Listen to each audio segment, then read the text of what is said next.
नमस्कार, news our के खास कार्यक्रम में आपका स्वागत है। मैं हूं देवेंद्र कुशवाहा। बीजेपी के घोषणा पत्र समिति की बैठक हुई। इसके बाद बीजेपी प्रदेश अध्यक्ष वीडी शर्मा का बयान सामने आया। वीडी शर्मा ने कहा कि मैनिफेस्टो कमेटी ने जन आकांक्षाओं को इकट्ठा करने का निर्णय लिया। वहीं वीडी शर्मा ने कांग्रेस पर आरोप लगाते हुए कहा है कि कांग्रेस ने अपने कोई वादे पूरे नहीं किए। साथ कांग्रेस पर परिवारवाद का भी आरोप लगाया है। आज इसी आरोप प्रत्यारोप पर करेंगे चर्चा। तो आइए शुरू करते हैं परिवारवाद।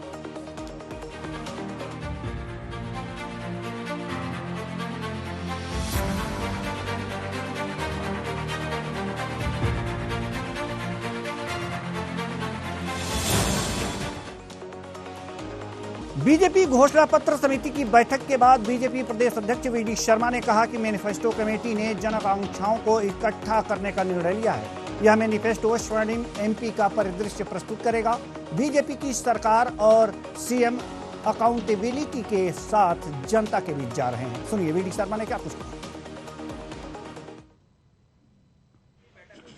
आज भारतीय जनता पार्टी मध्य प्रदेश के 2023 के चुनाव की दृष्टि से जो मैनिफेस्टो कमेटी बनी है, हमारे वरिष्ठ नेता जयंत मलैया जी के नेतृत्व में आज उसकी बैठक अभी संपन्न हुई है। मैनिफेस्टो कमेटी ने कई प्रकार की चीजें, जन आकांक्षाओं को कैसे अपने मैनिफेस्टो के अंतर्गत शामिल करेंगे, इस नाते से अलग अलग प्रकार से वेबसाइट के माध्यम से, व्हाट्सएप ग्रुप के माध्यम से, व्हाट्सएप नंबर के माध्यम से और समाज के प्रत्येक क्षेत्र में नीचे तक, यानी हमारा ये प्रयास है कि प्रत्येक बूथ लेवल से जन आकांक्षाओं को कलेक्ट करते हुए आगामी आने वाले चुनाव की दृष्टि से भारतीय जनता पार्टी जिस मध्य प्रदेश को बीमारू राज्य से विकसित मध्य प्रदेश बनाया, अब ये मध्य प्रदेश स्वर्णिम मध्य प्रदेश बनेगा, इस परिकल्पना पर भारतीय जनता पार्टी की मैनिफेस्टो की कमेटी ने कई प्रकार के बिंदुओं पर विचार किया है। वीडी शर्मा यहीं नहीं रुके। कांग्रेस पर आरोपों की झड़ी लगाते हुए कहा कि कांग्रेस कोई वादे पूरे नहीं करती। कांग्रेस की कमेटियों में भी परिवारवाद फिर चरितार्थ हो गया है। कमलनाथ ने दिग्विजय पर चोट कर दी। नकुलनाथ को तो समिति में जगह मिली, लेकिन जयवर्धन का पत्ता कट गया। लेकिन एक बात जरूर देखें, माननीय प्रधानमंत्री मोदी जी कहते हैं कि कांग्रेस किसी बात की गारंटी है तो 30 लाख करोड़ के घोटाले की गारंटी है, दूसरे परिवारवाद की गारंटी है। सुनिए वीडी शर्मा ने क्या कुछ कहा। वैसे ये उनके आंतरिक मामले हैं, कौन कांग्रेस किसको बनाती है नहीं बनाती, इससे हमारा कोई बहुत सरोकार नहीं। लेकिन एक बात मैंने जरूर देखी कि जो माननीय प्रधानमंत्री मोदी जी कहते हैं कांग्रेस किसी बात की गारंटी है, तो एक तो 20 लाख करोड़ के घोटाले की गारंटी है, तो दूसरे परिवारवाद की गारंटी है। उनकी कमेटियों में भी जो दिखाई देता है कि पिता भी कमेटी के अंदर है, तो बेटा भी उसके अंदर है। कमलनाथ जी और नकुलनाथ जी दोनों कमेटियों में।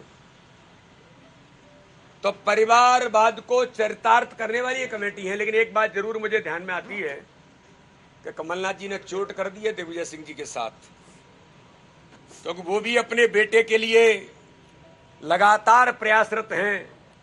और मैंने तो पहले ही कहा था कि मध्य प्रदेश के अंदर गांधी परिवार, मध्य प्रदेश के अंदर 2 परिवार, कि कमलनाथ जी अपने बेटे को एस्टेब्लिश कर रहे हैं और दिग्विजय सिंह जी अपने बेटे को एस्टेब्लिश कर रहे हैं। लेकिन कमेटियों में मुझे ध्यान में जो मैं देखने को मिलता है कि नकुलनाथ तो हैं, लेकिन दिग्विजय सिंह जी के बेटे नहीं है। बड़ी चोट कर दी है कमलनाथ जी ने दिग्विजय सिंह जी के ऊपर। वहीं बीजेपी के वार पर पलटवार करते हुए मध्य प्रदेश कांग्रेस मीडिया विभाग के उपाध्यक्ष भूपेंद्र गुप्ता का कहना है कि वीडी शर्मा जी को इलाज की आवश्यकता है। सुनिए। वीडी शर्मा जी को जो है सही इलाज की आवश्यकता है, क्योंकि 24 घंटे वो यही ढूंढते रहते हैं। ये कांग्रेस पार्टी की कमेटी है कांग्रेस पार्टी की कमेटी में क्राइटेरिया से लोग आते हैं, वो जो है नागपुर के निर्देशों पर नहीं आते हैं। और क्राइटेरिया ये है, कोई आदमी अगर हमारा संसद सदस्य है तो वो उस कमेटी में है। जीतू पटवारी हैं कमेटी में, वो किसी के रिश्तेदार हैं क्या? उसमें 50 लोग हैं ऐसे, जो है वो जितनी सदस्यों की कमेटी है, कौन किसका रिश्तेदार है? मैं इनकी आंखों में भाई वो धुआं घुसा हुआ है, आंखें मलते रहते हैं, वो गाली बकते रहते हैं। कांग्रेस को बकना है तो क्या बकेंगे? परिवारवाद परिवारवाद। वो सीरीज है यहाँ मध्य प्रदेश में, परिवारवादियों के सीरीज, उनको थोड़ी दिखाई पड़ती। जब जो है ससुर साहब बन जाते हैं वाइस चांसलर, तो परिवार नहीं दिखाई पड़ता। तब जो है जब जो है परिवार के, जब आकाश विजयवर्गीय एमएलए बन जाते हैं, परिवार नहीं दिखता। सुरेंद्र पटवा एमएलए बन जाते हैं तो परिवार नहीं दिखता। जब जो है राजेंद्र पांडे बन जाते हैं तो टिकट मिल जाती है तो परिवार नहीं दिखता। कांग्रेस में परिवार इतना बड़ा हो जाता है परिवार। ये जो है, ये इनकी दिमागी हालत खराब है। लेकिन कांग्रेस पार्टी अपना काम कर रही है। कांग्रेस पार्टी इस गंदगी में फंसती नहीं है, इसलिए इनको गाली नहीं बकती। तो ये सोचते हैं कि कांग्रेस पार्टी डर गई। वो डर नहीं गई है, तुम्हारे स्तर पे उतरना नहीं है उसको। तो आरोप प्रत्यारोप का दौर जारी है। वाद में परिवारवाद पर भी एक दूसरे पर कटाक्ष जारी है। आज इसी मुद्दे पर करेंगे चर्चा, और चर्चा के लिए जो हमारे साथ मेहमान जुड़े हुए हैं उनसे आपका परिचय करा दें। हमारे साथ स्टूडियो में एल द्विवेदी जी, वरिष्ठ पत्रकार, हमारे साथ मौजूद हैं। बहुत बहुत स्वागत है आपका हमारे इस कार्यक्रम में। साथ ही साथ इंजीनियर सत्येंद्र चौधरी, बीजेपी प्रवक्ता, आपका भी बहुत बहुत स्वागत है हमारे इस कार्यक्रम में। प्रवीण धौलपुरे जी, कांग्रेस प्रवक्ता, आपका भी बहुत बहुत स्वागत है हमारे इस कार्यक्रम में। चर्चा की शुरुआत करते हैं। परिवारवाद का आरोप कांग्रेस पर शुरू से लगता रहा है। प्रवीण धौलपुरे जी, क्यों? उसका कोई जवाब है आपके पास? देवेंद्र जी, मैं बताना चाहूंगा कि परिवारवाद का अगर ये बात करते तो नरेंद्र मोदी जी का स्टेटमेंट था जो उन्होंने निकाय चुनाव के पूर्व दिया था। मैं ये पूरी लिस्ट है मेरे पास, लिस्ट मैं आपको पढ़ के सुनाता हूँ कि किस तरह का परिवारवाद मध्य प्रदेश में है। निकाय चुनाव से मैं शुरुआत करता हूँ, फिर विधानसभा पे आऊंगा।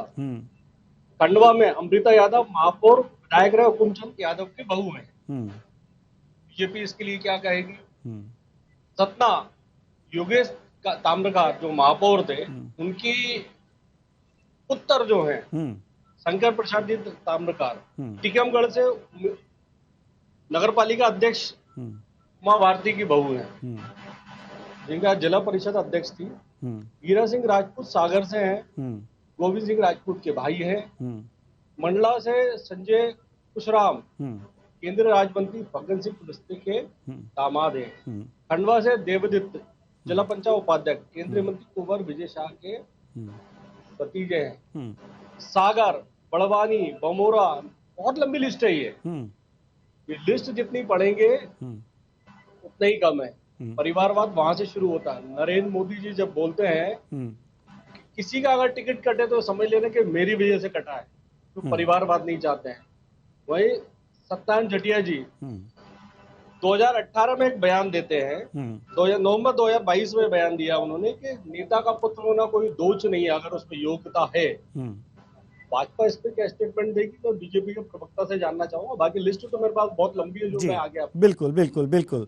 इंजीनियर सत्येंद्र चौधरी जी, जवाब दीजिए। हमको तो लग रहा है कि ये जो हमाम में सभी नंगे हैं। देवेंद्र जी, हमाम की आपने विषय जो है,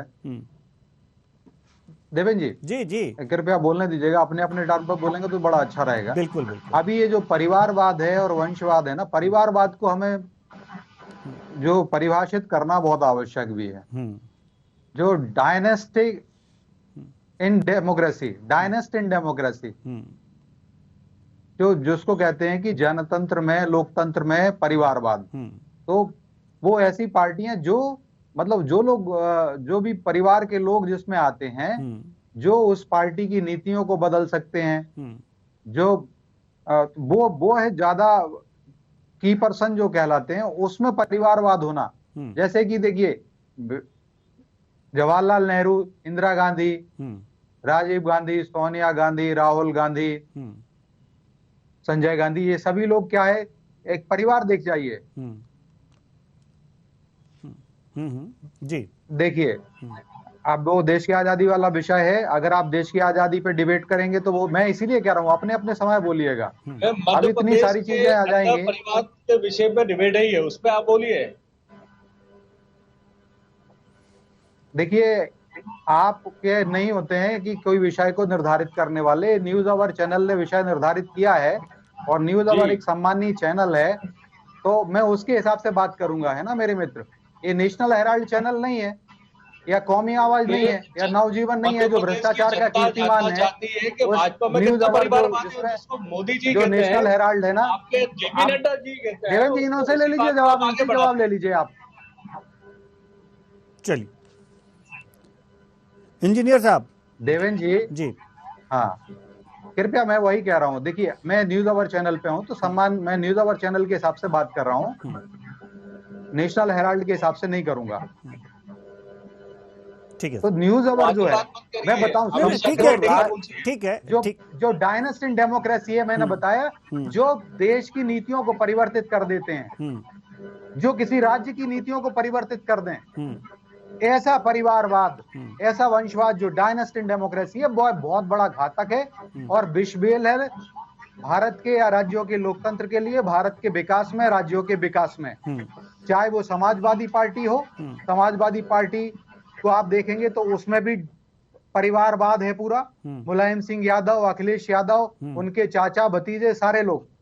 चाहे वो तेलंगाना में आप जाएंगे तो वहां पर आपको मिलेगा बीआरएस के अंदर पूरा राष्ट्र जो परिवारवाद है। चाहे वो दक्षिण में तमिलनाडु के अंदर स्टालिन की पार्टी है, वहां पर परिवारवाद है।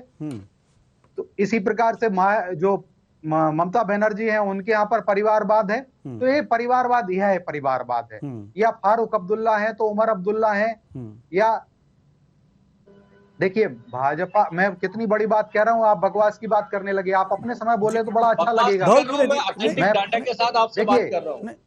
ऑथेंटिक डेटा के साथ ही मैं बता रहा हूँ कि राहुल गांधी या राजीव गांधी या प्रियंका गांधी, सोनिया गांधी, जवाहरलाल नेहरू और इंदिरा गांधी जी, संजय गांधी जी, ये सभी लोग कहां से आते हैं? डायनेस्ट डेमोक्रेट के जीता जागता प्रमाण है। ये देश डायनेस्ट डेमोक्रेट के जीता जागता प्रमाण है। अरे और भी लोगों ने देश के लिए योगदान दिया है। आप ऐसा बता दीजिए किस कांग्रेसी को फांसी हुई उस समय? योगदान दे रहे हैं वो आपको। आप देखिए, डिरेल करना है आपको डिबेट को तो आप करिए, लेकिन मैं आपको बता दूं परिवारवाद की परिभाषा ये है।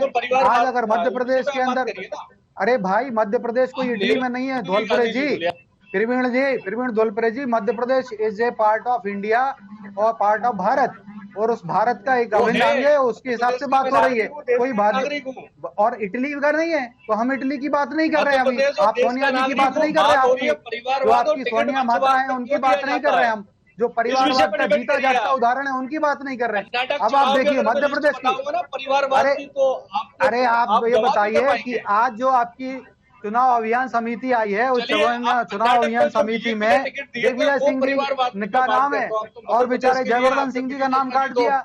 नकुलनाथ का नाम है लेकिन जयवर्धन सिंह जी का नाम नहीं है, सचिन यादव का नाम नहीं है, लखन गंगोनिया जी का नाम नहीं है, पीसी शर्मा जी ने क्या पास कर दिया, उनका नाम नहीं है इस कमेटी में। आप देखिए परिवारवाद का जीता जागता उदाहरण है। कमलनाथ जी ने अपने बेटे का नाम शामिल करा लिया, लेकिन दिग्विजय सिंह जी के बेटे का नाम काट दिया गया। आज उस बात पे बात होना चाहिए। क्यों पाचीलाल मेड़ा जी का नाम नहीं है? हमारे जनजाति वर्ग से आते हैं। क्यों अर्जुन काकोड़िया का नाम नहीं है? क्यों उमंग सिंघार का नाम नहीं है? जो चुनाव अभियान समिति कांग्रेस की बनी है, उस पर जवाब दें। उस पर नहीं जवाब देंगे, लेकिन नकुलनाथ जी का बड़ा फेवर करेंगे क्योंकि कमलनाथ जी ने अपने बेटे को नाम उसमें शामिल करा दिया। इसलिए बहुत ही ज्यादा इसको वो बात करेंगे आपको। आप बताइए। चलिए ठीक है, हमारे यहाँ पर चुनाव अभियान समिति बनी है। ठीक है, टिकट मिला है तभी सांसद हैं। पिताजी को और उनके बेटे को जब दिया है, टिकट मिला है तभी सांसद हैं। निर्दल नहीं बिल्कुल लड़के आए मिला हैं। है और वो ठीक है, जनता की आवाज से छिंदवाड़ा में हाँ उन्होंने ठीक अपना है, विकास ठीक किया। है, एक मॉडल निर्दल है लड़के छिंदवाड़ा। आए होते तो माननीय योग्यता के आधार मुख्यमंत्री पे जो माना शिवराज जाता। जी 20 साल से ठीक है, खुद भी वो सीओ ठीक, का मॉडल नहीं बना पा ठीक रहा है है। सर, ठीक है। हमारे साथ स्टूडियो में अरे उन्होंने पूरे ये मध्य प्रदेश को मॉडल बना दिया।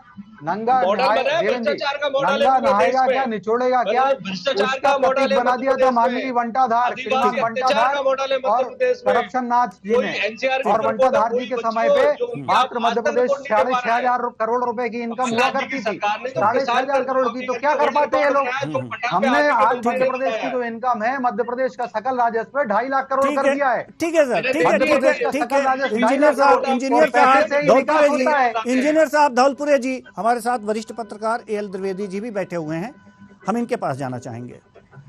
द्विवेदी जी, दोनों पार्टियां जो हैं, दोनों पार्टी के प्रवक्ता की बातें आपने सुनी। हमें नहीं लगता कि दोनों पार्टियों में परिवारवाद की जहां तक बात हो रही है, इसमें कोई अंतर दिख रहा है। आपको दिख रहा है क्या?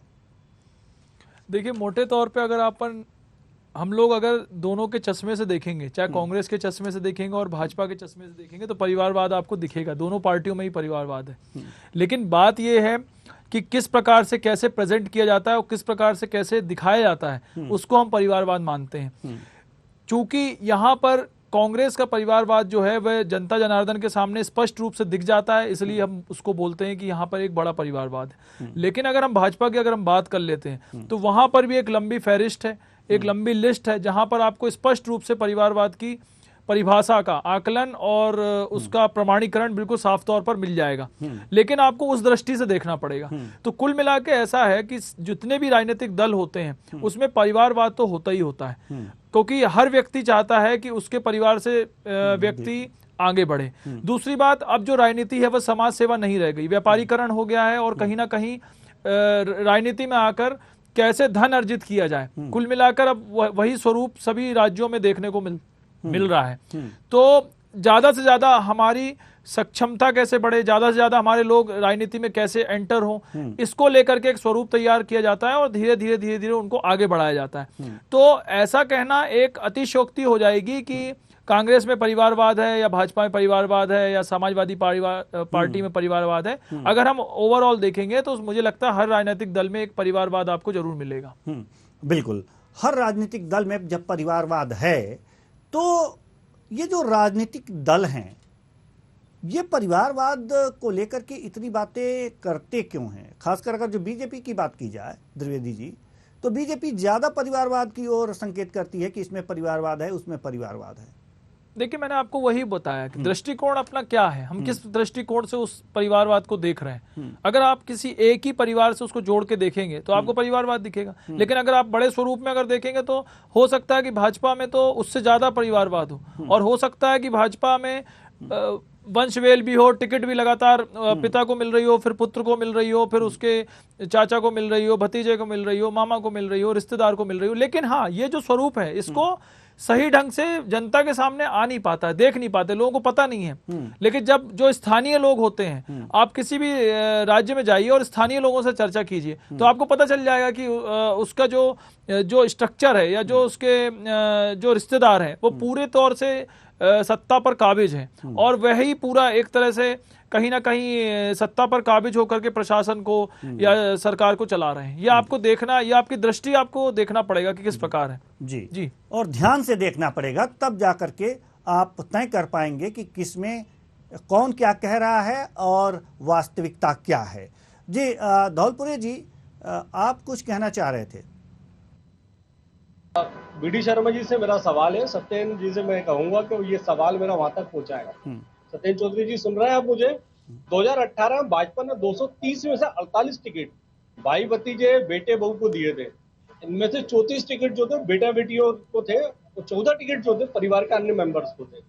अब सवाल ये उठता है कि जब चुनाव का वक्त आता है तो भाजपा को मध्य प्रदेश में परिवारवाद दिखता है, देश में परिवारवाद दिखता है, लेकिन जो देश में आज हो रहा है, जिस तरह के भाजपा के परिवारवाद करके नेताओं को बड़े बड़े पदों में बिठाया जा रहा है, वो उनको दिखता नहीं है।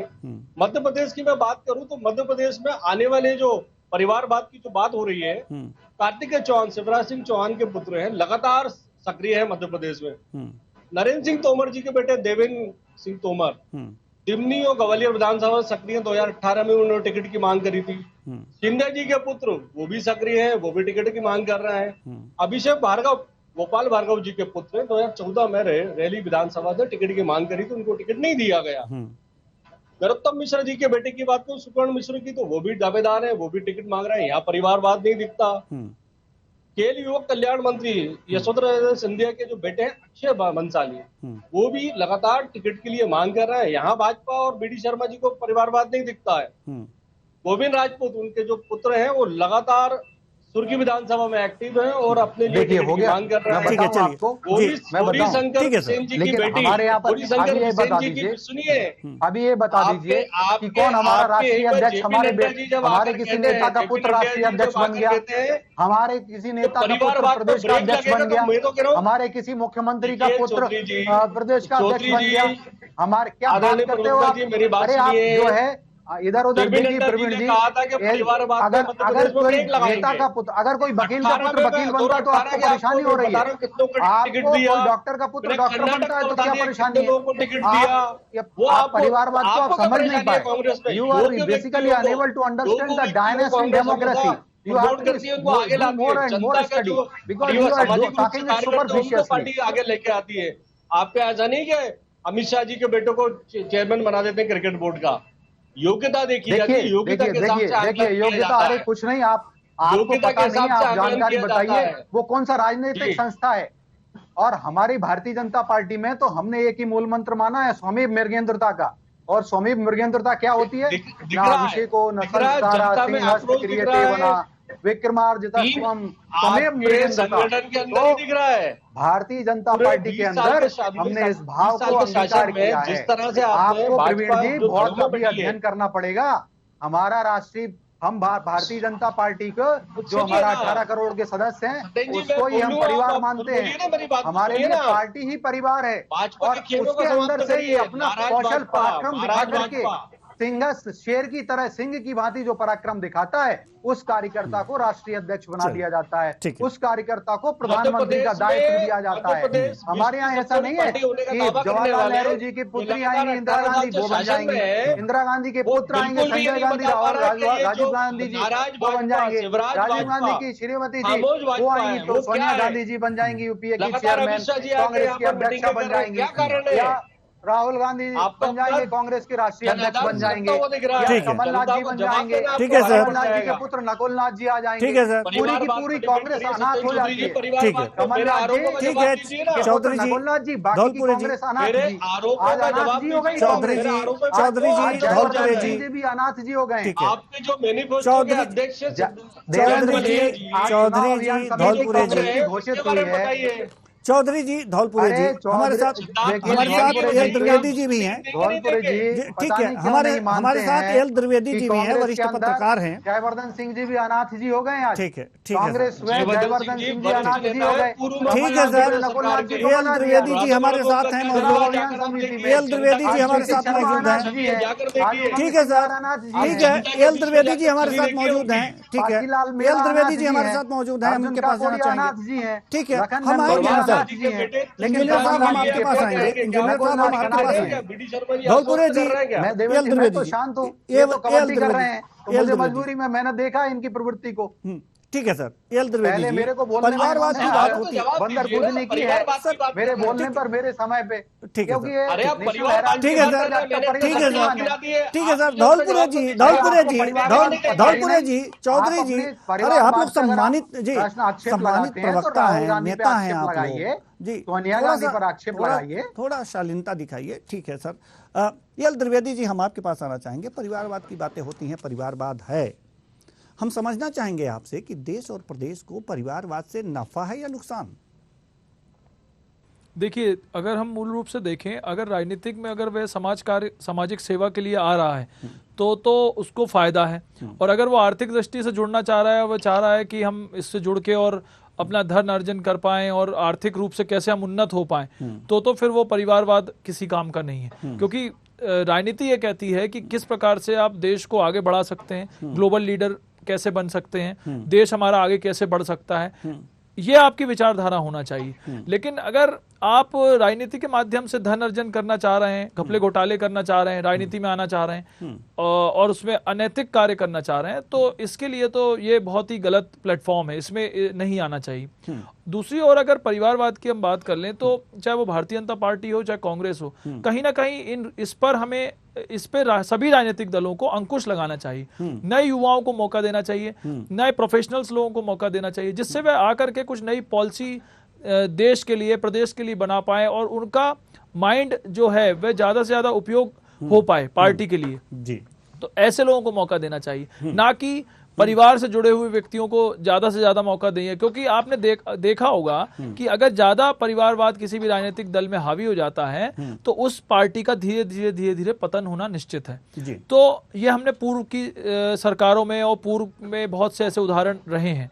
तो कोशिश ये करना चाहिए कि ज्यादा से ज्यादा जो प्रोफेशनल्स लोग हैं, अच्छे लोग हैं, युवा लोग हैं, जो जिनकी सक्रियता ज्यादा है, जो चीजों को समझ सकते हैं, क्योंकि आप देख रहे हैं कि जिस प्रकार से विश्व बहुत आगे तेजी से बढ़ रहा है, भारत भी बहुत आगे तेजी से बढ़ रहा है, तो उस प्रकार के ग्लोबल लीडर्स, उस प्रकार के लीडर्स हमें राजनीति में आवश्यकता है, जो ज्यादा से ज्यादा हमारे भारत का नाम अन्य विश्व में रोशन कर पाए। जी जी।